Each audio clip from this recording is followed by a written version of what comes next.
All right, so we're just jumping right into this. I got a bow tie setting here, and I'm going to start shaping it to loop into the ring hole. If you don't know how to make a bow tie setting, go ahead and check out my bow tie setting video, or you could check out the Art of Wires video where he has the authentic bow tie setting. So continuing, we're gonna be shaping the bow tie setting, or the wires to the bow tie, to go through the ring holes. Okay, and you're gonna do a little bit on each side so that it's even. As you're working the wires, it's gonna pull on one side and it's gonna mess with the setting a little bit. So once you got it nice and centered, you're gonna clip the excess and tuck the rest of the wire underneath itself, just like that. And then you're gonna do the same thing to the other side. Okay. Once you have it nicely set in place, now we can begin designing our let's say our patterns for the ring. So with the first wire on the inside, I like to keep it very easy on my hands and very simple and basic. So I did no wire weaving or wrapping on the first piece of wire.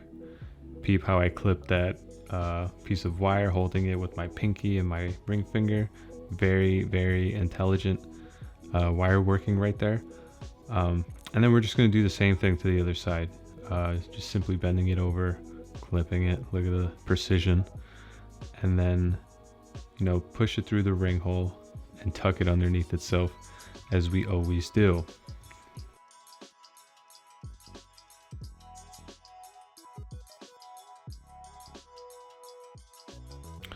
So here I'm taking my pliers and pushing those wires towards the gemstone, just so that I know that those wires will not snag on any articles of clothing. That's usually a problem with some wire wrap rings or any other pieces of jewelry really.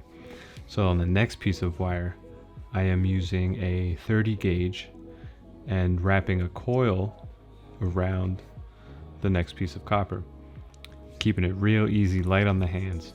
All right, and then clip the excess, and we're gonna tuck it through the ring hole again and tuck it underneath itself again.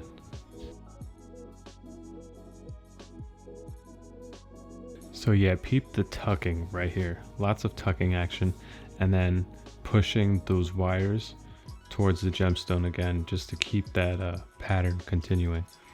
Okay, so the next part is I grabbed big, medium, and large beads. Started off with one big bead, one medium, and then two small ones.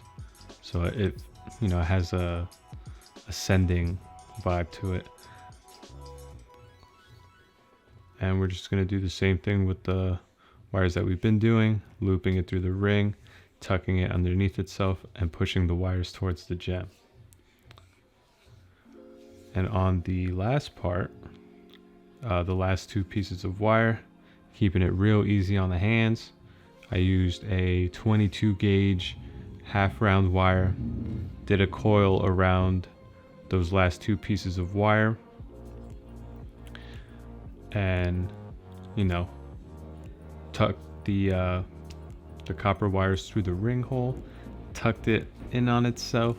You push those wires to the side towards the gem, keeping everything nice and flush and clean, baby. And then the last thing you ought to do is do the same thing to the other side, and then you have completed the ring. I apologize for not showing you how to do the bow tie setting again. Maybe I should have showed it in this video, but you can just go ahead and watch the other videos that are out there. The information is great. It's out there. Happy wrappings, y'all. Peace.